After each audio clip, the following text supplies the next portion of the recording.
When they posted the position for a clinic director, being able to open up a clinic dedicated specifically to our veterans and service members and their families, I thought I was getting catfished. I really did. I was like, this is not a real position. There's no way I would have heard about this before. And sure enough, doing my research, I found that it was, and just being able to start that and just be a part of that.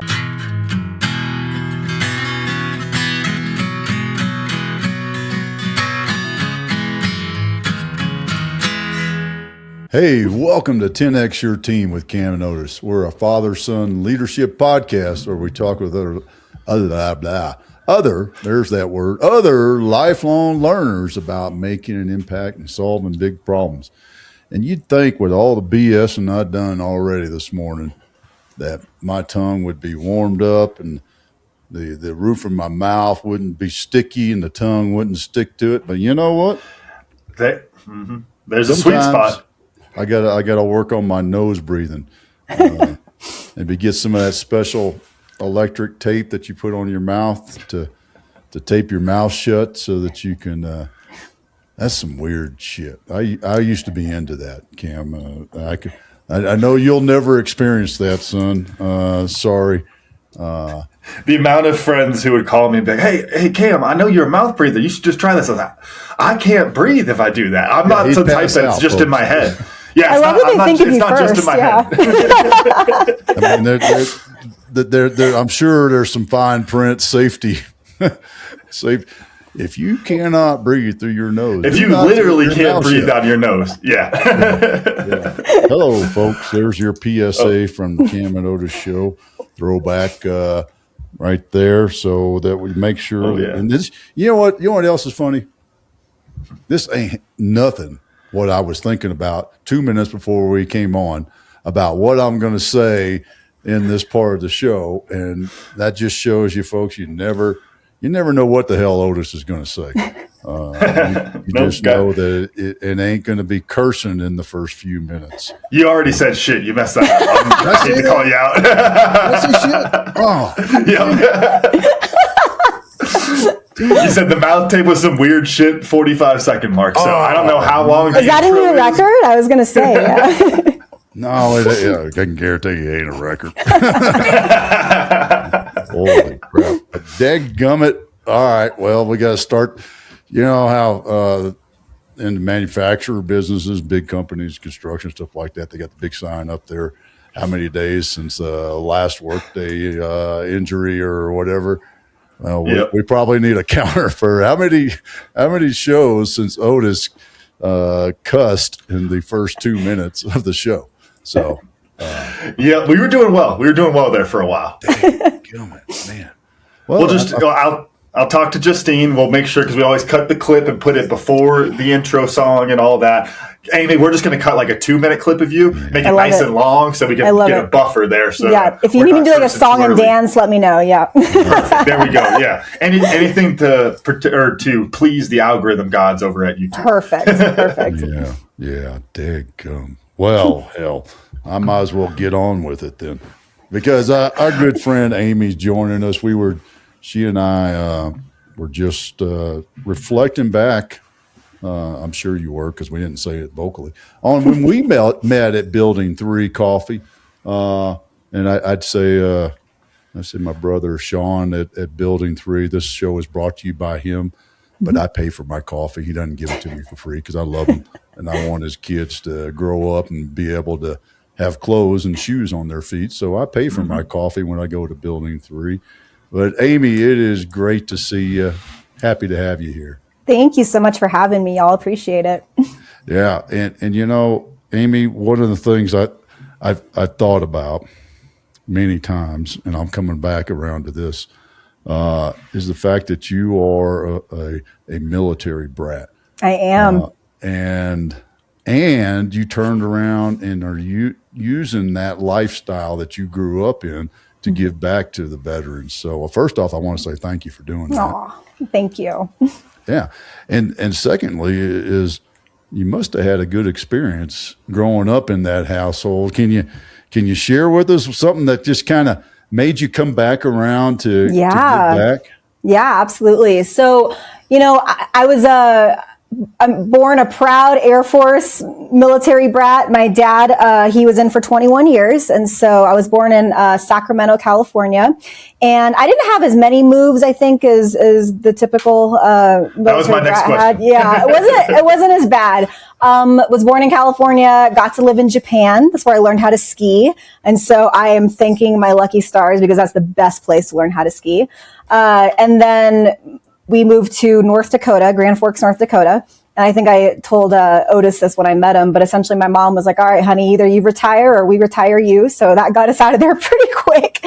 And then my dad went to tech school in Colorado, just knew that he loved it. That was the only time he'd been out there, and moved us to Colorado Springs in 1997. And family's been there ever since. And so, you know, one of the big things that I saw for me was really just that transition piece and how it impacted me as a kid, and really having to learn some of those different life skills pretty fast, how it impacted my family, how there really isn't a lot of support for the family members through the moves, through the stations, through the retirement, through finding your purpose as a family and how to connect that way.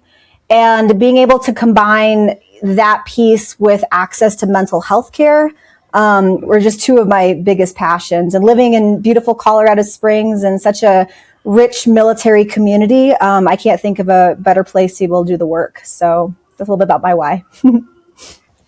How did you find that path forward? Because I always think it's interesting whenever, you know, we see a problem set or we want to help people. There's a lot of different routes you could go to help those same people. How did you find this particular path? Yeah, you know, it's funny. I joke about this, and I've told the network this because I've had the absolute honor and privilege to start this clinic from the ground up.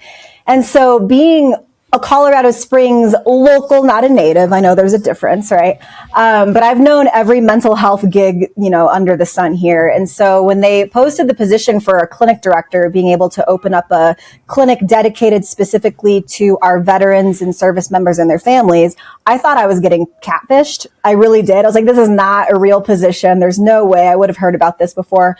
And sure enough, doing my research, I found that it was, and just being able to start that and just be a part of that. So that was, I've never seen a mission like this before. I've never seen a network commit to clinics that just serve our military veterans and service members and their families. That's all we provide services for. And I've never seen so much dedication and resources poured into the providers and the clinicians themselves of being able to serve. So, well, what is it about the counseling, the therapy that drew you to it in the first place? I mean, did you have some personal experience with that growing up, or what?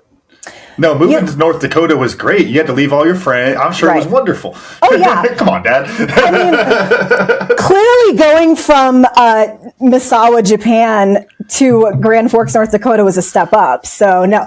That's a great question. No offense to our listeners out in Grand Forks. We love you. We love you. We love you. Exactly. Shovel and SWAT. I still remember the state motto. So, no, that's a great question, though. I honestly thought I was going to be a lawyer because I loved to argue when I was a kid. And my dad said, gosh, I was actually really shocked when you didn't want to pursue that. But then I became the kid who all of their friends wanted to tell their problems to. And it didn't drain me. It actually kind of made me happy. And I liked being able to navigate some of those things for them and really just talking to people and getting to know people. So when you get in trouble in class for talking too much, there is a career for you out there. It's called being a therapist. And so, I just always had a desire to help people. And I thought that I would go a different route. I explored potentially doing that through a pastoral care lens and, pursued that a little bit in college, and then just realized, like, you know what, I really want to pursue being able to support the mental health aspect of that. And that's what kind of led me to here. You talked about that you set up the clinic, kind of, starting it from the ground. What did that look like? Like, how much of a playbook did you get? Was it really just you figuring it all out? Take us through that. No, man, So I can laugh about it now. Back then, I was like, holy moly. It was a playbook in the sense that the network had opened up 21 clinics before us. And so they had a team of people to help sort of direct that and show you, how to write your policy and procedures and how to hire, et cetera. But one thing that they really do make room for is the fact that it is your community. And as a local to your community, you know your community. And so in true Colorado fashion, I think one of the things that stuck out to me is when we were finally able to have our grand opening at our beautiful clinic here in Colorado Springs. And they told me, they said, hey, with getting the governor out there, because that's tradition with opening up the clinics, is having the governor say some words. Really, the only time that we're able to do it is after Thanksgiving. And I was like, all right, so you guys do know that it's either going to be 60 degrees and sunny, or it's going to be a whiteout blizzard. And of course, it was the latter. And so we had a beautiful plan set up with, renting a tent and having chairs and having just our wonderful, ceremony outside. And of course, it was a whiteout blizzard. And so we had to hold everything inside. And I think that just has really spoken to sort of the culture of our clinic. We take what's given to us, we learn as we go, and we're still able to get some great results with it. And so I can laugh about it now, but there was a time. I think there's an interesting piece. I would love, and maybe I'm off on this, but you mentioned like the culture of the clinic specifically. Mm-hmm. I would love to hear about like the difference of the culture within the clinic versus the culture of the organization as a whole. Because I think that's a nuance that a lot of people miss. You would think your culture is the same as the culture in, Florida with General Fleming and all. Like you would think it's like the exact same thing, but of course it is its own organization. So what is that like? Yeah. Yeah, absolutely. So I think that, we as an organization, we have the same values. Right. We have the same values that lends to the mission of who we serve, why we serve, and our purpose behind why we do this. And so what's really beautiful is that when I interview people, of course, I want to make sure, like, can you do your job as outlined on the application, your resume? But I want to know your why. Because this is, you have to be dedicated to your why. And does that why support our why? And so the network has really been very open and transparent about those values. And that has allowed for us to hire people that also have those values, but doing it in a way that we are able to be, just representative of Colorado and Colorado Springs. And so I think Colorado Springs culture, we laugh when we know what Colorado casual means. I got invited to go be a part of the Military Appreciation Day at the Capitol, and I saw dress code Colorado casual. I'm like, I know exactly what that means. That might not translate to other communities. And so you wear Birkenstocks with your socks on? Oh yeah, socks and stocks. Yeah, exactly. Or if I got my Patagonia, nice puffer jacket on. Exactly. So that's exactly what that means. And we know what the community really enjoys. We get involved in the events that mean something to the community. We love 5Ks. We love, we love breweries. We love dogs, and it really does support us to be able to connect with the community in that way. Talk to us a little bit about the dilemma I'm sure that you're dealing with from. I was trying to think of the right word comparison, but clinician to director, in that, you're running the shop, but you also have this huge passion for working with people. And so how are you dealing with that, working that balance, if you will? Yeah. That is a balance that I think I learn every single day. I don't think I'll ever perfect it, and that's okay. But I think that, understanding there are only some things that a director can do here. And if I spend too much time, being able to see clients, which I absolutely adore, and that is my clinician's heart, then that takes away from me being able to, run the ship and then also take a step back and see what's in front of me and what areas need my support in.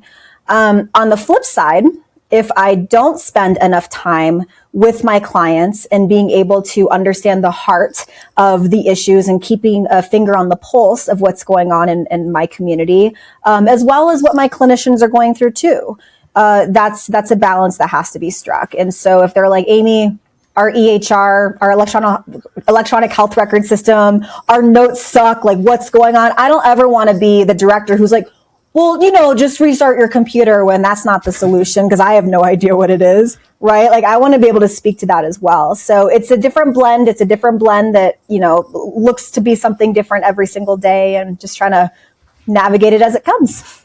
Are you, how intentional are you? And really what I'm getting at is, help some folks out there that have that same problem set.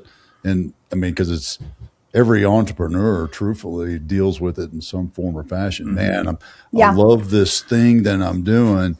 And now I've got people working for me that help me do this thing, which means now I got to do this other thing. And so I like building the thing. That's why I started building the thing. And now I got to go do sales and management and all. Yeah, no, Yep. Exactly. Yeah.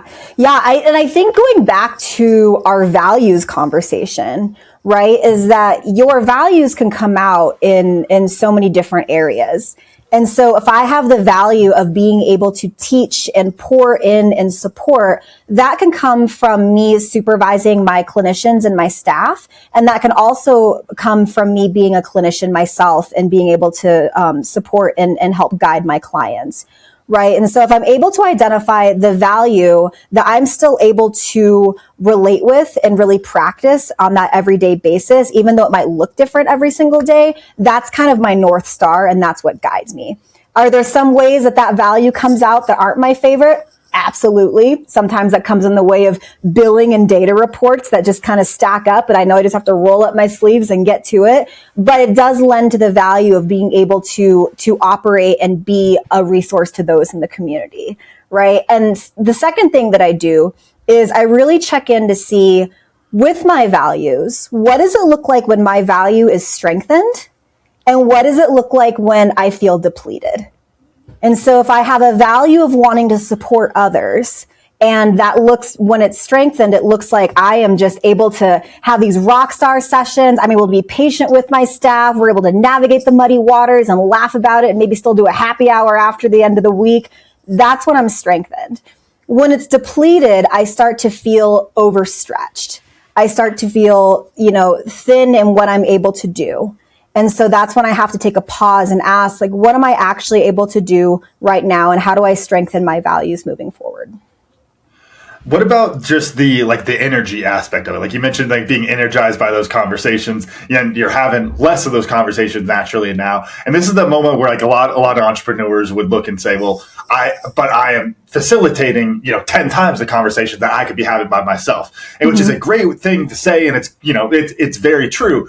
For the person doing it, it also, you don't feel that way. Like I can even use like the rugby example. I say this all the time, Dad. We talk about it, like coaching rugby. Does it scratch the playing itch? Hell no. Not even close, but it's the closest I can freaking get to it. Like, it's the closest I can get with that. And so you wind up in this kind of balancing act where you're looking for that energy still. How do you make sure you build that in, or do you get the energy from the management side of things? It depends on the day. It's a little, again, a blend, right? So even right before I jumped on this call, one of my clinicians who was back to back, like wild schedule, she runs in my office and she's like, oh my God, this couple that I've been struggling with, we had a breakthrough today and I think it's been a game changer. I just love what I do. That gives me my energy, right? Even if I wasn't able to scratch that itch by being able to provide the aha moment or the game change, element for my own client, being able to see somebody get so much freaking joy and just purpose from something that we are a part of and change lives with every single day, that's a huge win for me. I think that's a testament to having the clarity of your why. Because if you really, and I always use why and purpose interchangeably. If you truly have an understanding of what your purpose is, and it's a real purpose, it's something, to use my terminology, to fulfill, which means you do not complete the purpose, then other people, you should be excited about other people helping you fulfill it. And that's how you can also do it in that respect. Have you found something where, maybe before you started the Cohen Clinic, you thought this is my purpose, but as you've kind of gotten into where you are now, maybe there's a little bit of massage in your purpose?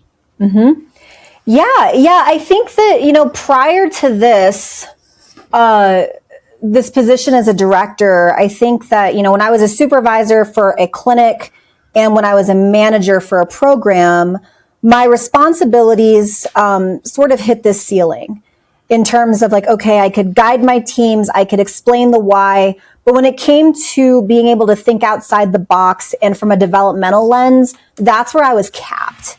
And I didn't realize how much it meant to me for me to be able to be an advocate, not only for my clinic, but also for my community, and to be that representative that the network needs to depend on me to know, what is our next move in Colorado? What are the things happening specifically in your state? What's happening in your city? What do you need support with? And knowing that my voice matters with that. And so I didn't realize how important that was for me to have some of those creative liberties and that trust as a leader. Like trust as a leader is what will absolutely make or break somebody, I think. Mm-hmm. If you have somebody and they immediately believe that you don't trust them, watch their performance, right? But as soon as I knew that I had the trust of my network and the trust of my leadership, that just made me feel so much more confident and renewed than I ever thought I could be. Talking about like the power of the why and the purpose and it steps into the bad end of that spectrum where you really have the understanding, which is what we would call like that like nonprofit toxicity that can happen a lot, where it's the like, look, don't you want to feed the hungry kids? What do you mean you can't work 80 hours? Like there's this thing where it's like you are really helping people and it's a powerful thing, but that also opens you up to the overworking and burnout and burnout for your entire team. What is I would guess there's kind of two layers to it. I would love to hear your personal take on that. And then as well as like as an organization, how do you combat that and, make sure that you're committing to the longevity of it, not just burning out, trying to get it done right away? Yeah. No, that's a great question. We call that compassion fatigue over here, right? Where it's, and everybody's going to have their compassion fatigue hit at different times. And so I know right now, I actually spoke for another webinar around how do we navigate sort of that stress and transition after the holidays, because I think that's really like an unspoken thing that a lot of people go through. And so with that compassion fatigue, it really is monitoring within yourself, like what is it that you need right now and how is it impacting your day to day, and also having realistic expectations. And I know it sounds cliche, but as therapists, we always go back to this. You can't do anything for somebody on that plane unless you have your mask on first, right? And so that's something that I always want to check in with my team. I make sure that my supervisors and leaders are checking in with their team members is where is your mask at right now? Because if you're having a hard time breathing, if you're having a hard time functioning, if you're having a hard time seeing your clients, like what's going on with you and what are the areas that we're able to support in as well. So I think that's just such a huge piece of that, because you can't, regardless if it's nonprofit, regardless if it's, Fortune 500, whatever, like if you're not taken care of, if you're not taking care of yourself, you can't take care of others. I think with specifically like the military community, that sense of service is so strong that folks are open up to that. Maybe this is a little bit of the therapy hat, as you kind of hinted to there. But what do you think it is about that gets people so caught up in helping others that they never help themselves? I mean, I think speaking from a military standpoint, I mean, you're speaking as a collective. Right. And that's something that we work so much with our clients around in terms of, well, wait a minute, like I can't look out for myself here. I need to make sure that my troops are okay. I need to make sure my unit's okay. Like, are they taken care of first? Then we'll look. Yeah, exactly. And so it's a delicate, blend and process of being like, yes, but what happens when everybody else is taken care of except for you? Are you giving away from your reserve or are you giving away from your excess? Because your reserve is going to run out. Your excess doesn't. So how are you contributing towards your excess? And also, funny enough, therapists deal with the same thing. And so it could be something as, small, something that I've done for the past, how many years have I been in this? 15 years, might be longer. We'll see. I have a little ritual on my way home. And I always have my lanyard with my badge or something on me that I take off as soon as I get in my car at the end of the day. I drop it on my car seat or not my car seat, my seat next to me. And then I don't put it on until the very next day. And that symbolizes like, you know what, whatever happened in my day today, I'm taking it off right now. And I'll pick it up when I need to pick it up, but I need to be really intentional and mindful of that so I can care for myself, therefore I can care for others. That's awesome because, that was something I wanted to, my favorite phrase, because I say this to myself quite often, heal thyself, doctor. Coach thyself, coach. Yeah. Oh yeah. And you have to do that. And I love that technique. It's simple, but real. Do you have another secret like that you might be willing to share for others? Because that's, I'm looking up at my office door. It could do the same thing here. Just close the office door here at the house. And that's the end of the day. I tend to, I don't close the door because it screws up the heat, and I'm that guy. I am that guy. But I do turn off the lights. So when the lights are off, it takes an extra effort, kind of like putting the badge back on. What's some other techniques that you've seen or used? Yeah. I mean, I've talked about that one. Of course, if you need to close your door for a second, I always tell my staff, take a lunch, please. Like, don't feel like I'm going to be walking around the halls and be like, man, that clinician's skipping her meal, therefore she's dedicated. Like, no, that's not it. I want to make sure you're taking care of you, right? But I think just finding that little personal ritual that's manageable and sustainable every day. It doesn't have to be this big thing. Like, the only way that I can get ready for the day is if I run 5 miles on the treadmill before the start of every day. Well, sometimes you're just not going to do that, right? But I know for me that my first cup of coffee, first of many cups of coffee, but first cup of coffee in the morning, that's my time. Nobody else gets that time. That's mine. So if I need to sit on the couch with the dogs, if I need to scroll through my phone, if I just need to take a breath, nobody's taking away that first cup of coffee, because that's how I start my day. And that's how I dedicate myself to me in terms of like, all right, girl, you got this. Whatever comes your way, you've got this. And so just finding something that is sustainable and manageable, how big or small it might be, to be able to, give yourself every day. I'd love to drill in on that a little bit and like talk about having flexibility with that, because I think it's so true that like routines can be so powerful to like set your mind up for whatever you're working on and get ready for the day, like you said. But what comes to mind is, Dad, we talk about Cousin Connor's magic underwear comment, if you remember that one, right? It's great, but then as soon as you don't have it, you're screwed. You've already lost the fight. You've already lost the day, right? As soon as you break that routine. Amy, what are your thoughts on how to be a little bit flexible with that while also holding yourself accountable to, no, I do need my 15 minutes here. I need my workout or whatever that is. Absolutely. Yeah. And so, and I love that word, Cam, is that flexibility piece, right? Something that I have to remind myself and I tell my clients and my staff is, if my car gets a flat tire, am I going to just throw away the entire car? No. I'm going to patch that tire up and be on my way, because I found the area, I found the solution, and we're good to go. Right? And so if I don't get that first cup of coffee, like, Lord help us if I don't, but if I don't get that first cup of coffee, or if I don't get that workout in, then I ask myself, okay, Amy, where is another area in your day that you're able to do this truly? And if it's not an hour workout, is it a 30-minute walk because it's really nice out and it's sunny and it's, a beautiful Colorado day? Is it being able to, get off campus for a minute and just take a breath and come back to it? That's where you can be flexible, but you don't want to stray from what you need. Yeah. It's got me in at risk of feeling like the only person in the world who knows this metaphor anymore. Because I'm really curious, because I've thrown this out there to many people and they're going, huh? I'm like, oh my God. Yes. Let's see. Generation. Yeah, we'll see. We'll see. Because I can tell you, folks, those of you listening in the truck driving down I-25 right now, Amy is not in my generation. Just say it that way. So here's the comparison.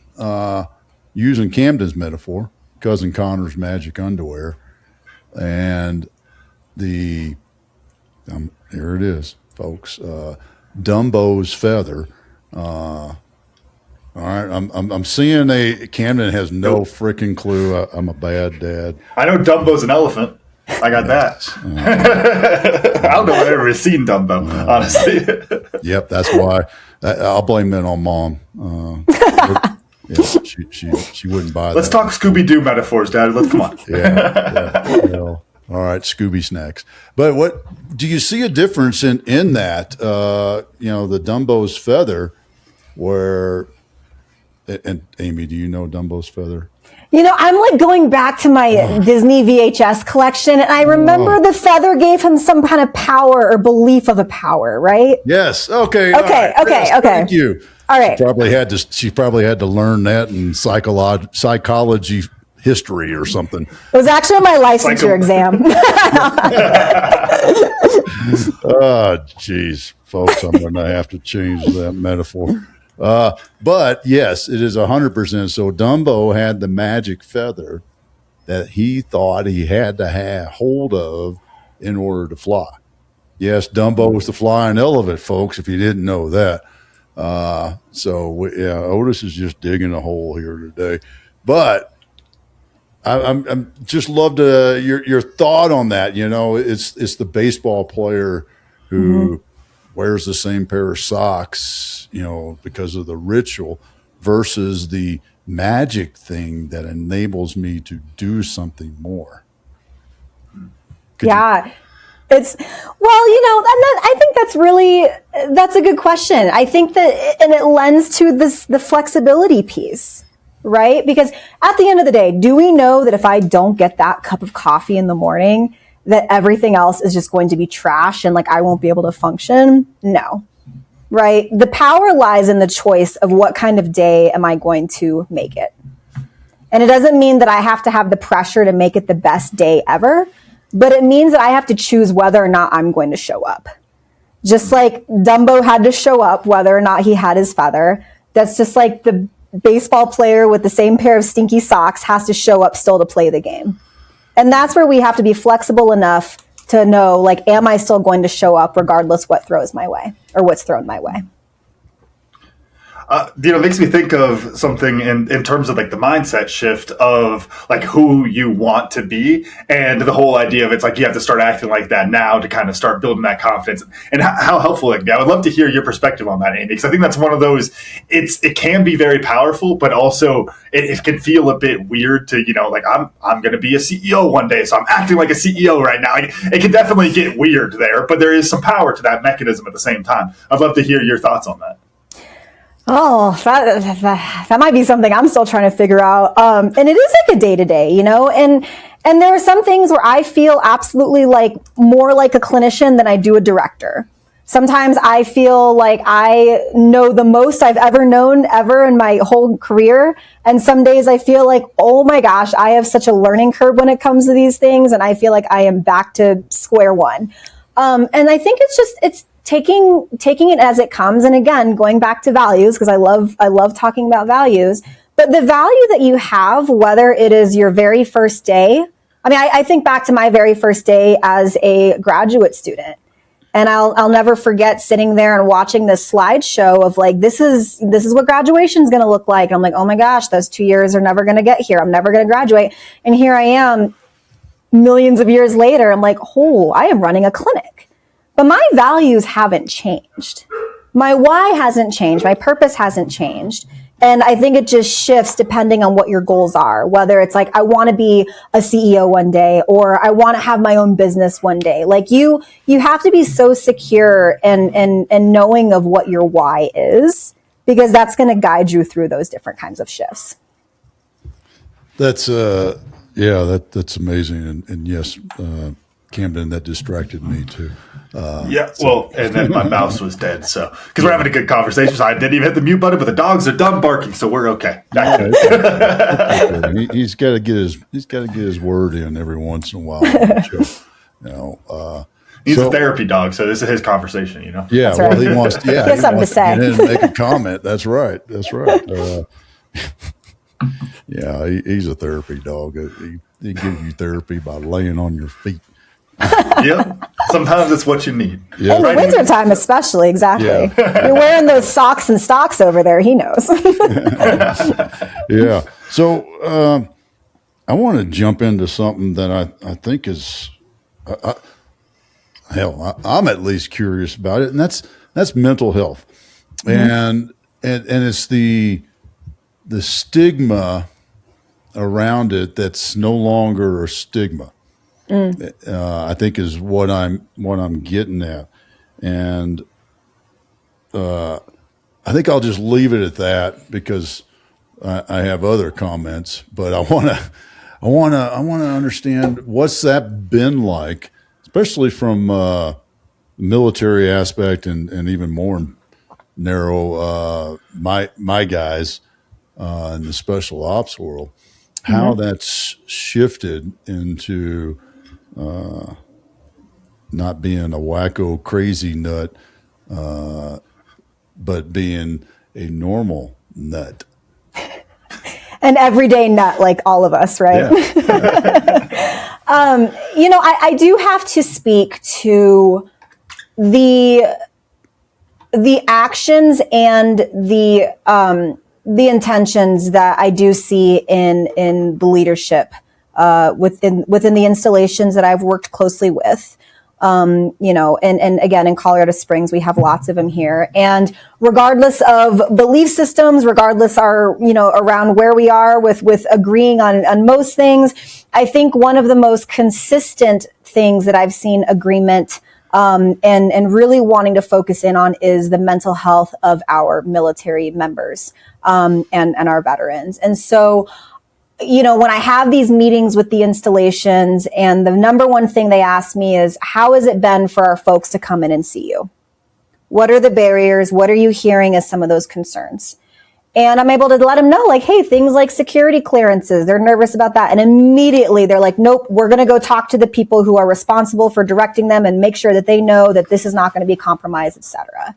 And that, I think, is such a huge shift from what I've seen historically in terms of like, we're just not even going to talk about it. We're just going to look the other way. They see that mental health is a huge, huge concern, and it needs to be dealt with in a way that is supportive and not punitive. And that's why I loved, General Fleming's episode with you guys and how he really spoke to that and was very vulnerable and open around, what his whole role and the lessons that he's learned around those areas. Mm-hmm. So that's one thing that I think is helpful in addressing that stigma. The second thing is, when we meet with our service members, again, going back to that collective mentality, I think there is this fear of, well, if I'm coming to a therapy service, that means I'm taking away resources from somebody who needs it more. Or I witnessed, my friend get blown up in front of me, but I didn't get blown up. So why do I need that help? Right? There is not a flow chart of like, only if you went through that, then you qualify for this, right? And I think that we're able to shed light in terms of, what is truly PTSD? How does this expand to vicarious trauma? How does that impact us, right? And then I think also that transition piece when people are leaving the service, and I think, Otis, you and I had a conversation around this over coffee, is there's that, I know that my dad went through this. There's that belief of like, my life's going to change as soon as I'm out. Everything that I wanted to do, I'm going to be able to do. I'm going to have that time with my family. And then when it's not this magical, eye-opening experience, but actually it's like, wait, what's my purpose? What am I doing here? Where's my people? I think that there is more light shed on, hey, this is a really important time where you also not only owe it to yourself to get that support, but you owe it to your family to get that support too. And so one of the things that, I speak with my clients about, I speak with my staff about, I've spoken to the network about, is how do you differentiate between thriving versus surviving? And you deserve to thrive. And being able to get that care for your mental health is taking a step towards that thriving.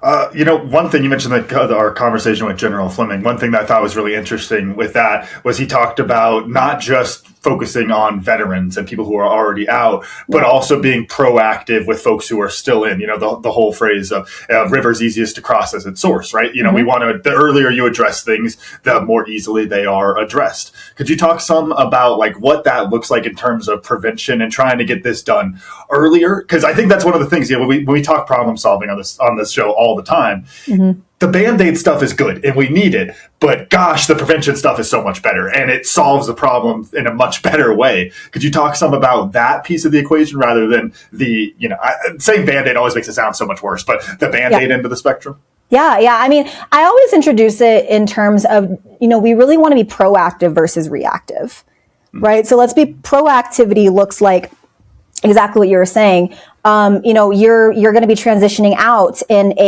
in a couple of years, a couple of months, whatever. What are some of the things that you're starting to, ask yourself what that might look like? What is your family asking about what that might look like? What are some of your fears around that? What are some of the things you're like, man, I know that I need to get this taken care of or start to address these things versus it now becomes something that we have to be reactive to. Right. And being proactive, we're able to build that skill set. We're able to, build up like, hey, one of the biggest transition pieces is finding your people, finding the people that you're able to connect with. So let's find some different things out in the community. I mean, Colorado Springs, you can't throw a, stinking stone out here without hitting some kind of cornhole or beehiving league, et cetera, that really wants to make sure that veterans are able to find their people again. But I think starting that process early on is really what makes that difference too, and introducing the conversation around that. Is it, and sorry, this is not a question, but how realistic is that prevention aspect of it? Like, there's a certain point where, like, military, y'all are doing crazy things and experiencing crazy things compared to like us civilians, where it's like, is there a certain amount of, that trauma that it's like, even as we try to prevent and try to address those things earlier, is there sort of like a realism where it's like, hey, we're only going to get that down to 10% or whatever it is because of just the realities of the job? Yeah. So I think that's something that really is a huge mission and value statement for our clinic is getting people back to better. It's not getting people to perfect. It's not getting people, all cured, because I don't think that's ever possible for anybody, right? But it's getting you back to better. And what does that look like for you? And so if you come in here and you tell me, I've been diagnosed with PTSD, or we diagnose you with PTSD, and you know that, gosh, one of the first things that you really want to work on is being able to go out on a date night with your wife. And guess what? We're going to take that goal and that's what we're going to focus on first, right? And so again, it's these small steps, but it's showing that the tips and tricks, the skills that I was able to use to be able to go out in public on a date night with my wife. Well, I wonder what that would be like to be able to go out into public and actually maybe go to a ball game with my friends.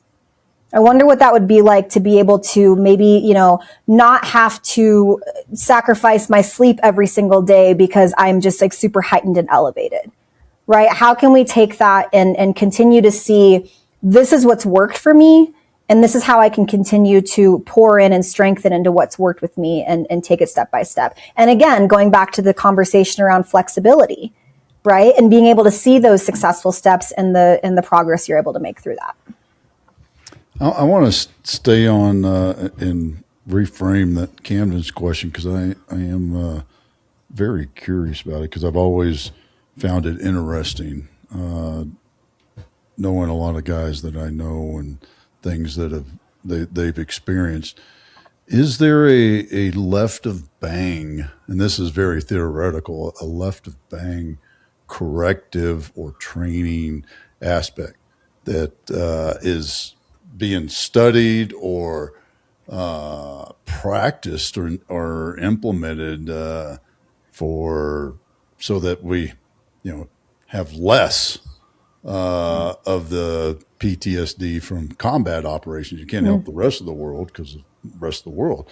Yeah. But in the military, that we're mental health strengthening, strength and conditioning, whatever, to try and get left of bang on that. Yeah. And that's something that the clinic and the network really puts a lot of focus in on too, behind our evidence-based practices. And so simply put, what we do is proven to work. And not, dissing any Freudian theorists out there who want to talk on their couch for years and years, but our modalities that we use. So when you hear things like cognitive behavioral therapy, cognitive processing therapy, et cetera, these are all modalities that have scientific backing and produce data-driven results that we have learned how to adapt within a targeted model that is realistic for our folks to have progress and outcomes with.